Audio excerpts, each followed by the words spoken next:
ชีวิตติดดินนอนตามวัดตามว่าหน้าตากับบ่ทันล่างเอื้อยไอ้กับน้องธิดาลาวมือวานนี้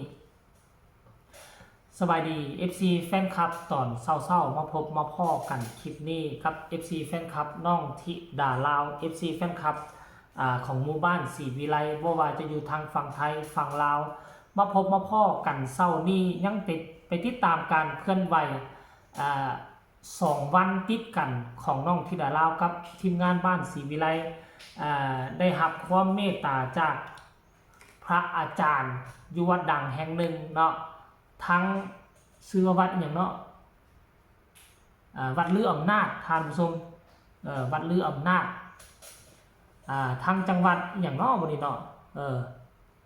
ลืมชื่อละก็ได้รับความเมตตาได้ไปร่วมการร่วมงานมื้อวานนี้ก็ได้เข้าขบวนแห่เนาะขบวนแห่สงกรานต์ของโรงเรียนแห่งหนึ่งแห่ไปเฮ็ดกิจกรรมอยู่ที่วัดตัวหน้าหันละมื้อวานนี้โอ้ยธิดาลาวก็ฟ้อนเยาะฟ้อนแยงเข้าร่วมขบวนแบบคนมากับคับค่าหนาแน่น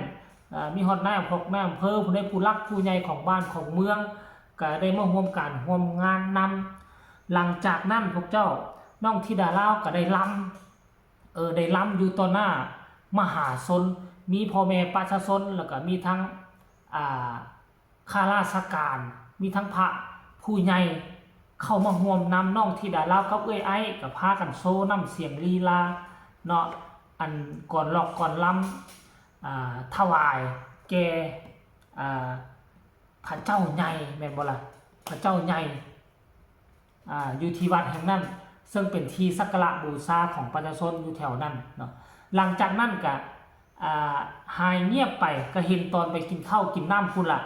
แป๊บเดียวฮอดคำมาพอผู้ศรีวิไลได้มาโพสต์คลิปสั้นๆได้มาโพสต์คลิปสั้นๆเอ้ยไอ้กับน้องธิดาลาวนอนหันหัวใส่กันหันเท้าออกไปทั้งไอ้มังกรก็กำลังหอบสาดหอบผ้าเสื้อหอบมุ้งหอบหมอนเข้ามาซอกหาที่รับที่นอนมองนี่น่าจะเป็น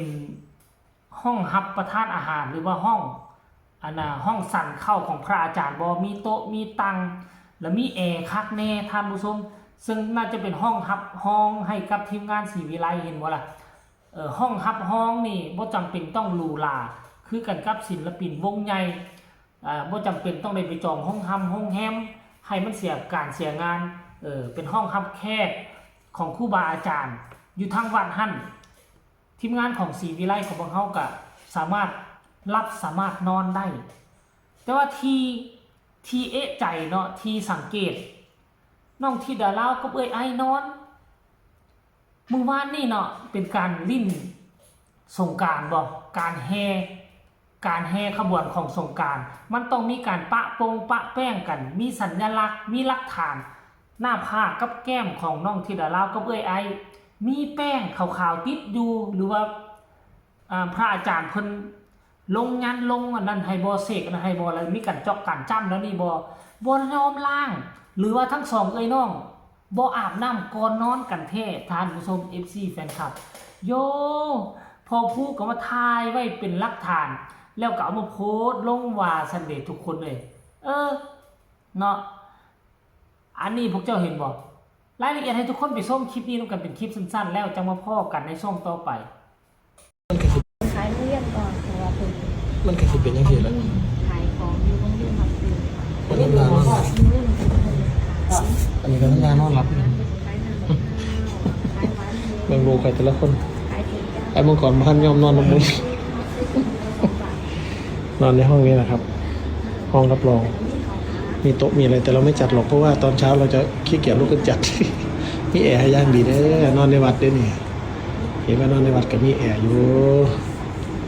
ลูกๆนอนแบบนี้แหละครับสบายดีว่าจังใดเจเบาลาวเว้าความจริงหรือบ่มันแม่นความจริงหรือบ่ทุกคนเนาะมันแม่นความจริงหรือบ่มีหลักฐานให้เห็นทุกคนมีหลักฐานให้เห็นซึ่งมันเป็นคลิปสั้นๆเป็นคลิปสั้นๆแต่ว่ามีความหมายเนาะเป็นคลิปสั้นๆแต่ว่ามีความหมาย อันนี้คือเรื่องราวที่มันเกิดขึ้นเมื่อวานนี้และที่สำคัญเศร้ามื้อนี้เด้อเศร้ามื้อนี้ทีมงานบ้านศรีวิไลบ่หมดทุกคนนะมีแต่พอภูธิดาลาวไอเค4คนเนาะ4คนจะได้มาขึ้นคอนเสิร์ตเนาะจะได้มาขึ้นคอนเสิร์ตอยู่ที่วัดแห่งนี้แหละตอนเช้าๆเลยบ่มันตอนแรงนะบ่มันตอนค่ำนะตอนเช้าๆเลยนี่เห็นบ่4คน4ใบเท่า13เมษายน2569ตอนเช้าสนิวัดอำนาจพระเจ้าใหญ่ลือชัยอำเภอลืออำนาจจังหวัดอำนาจเจริญว่าซั่นเด้ศิลปินก็มีเคศรีวิไลธิดาลาวศรีวิไลภูศรีวิไลแล้วก็ไอศรีวิไลป้าถามสมมินิคอนเสิร์ตหน้าลานเจดีไซน์ว่าซันเดย์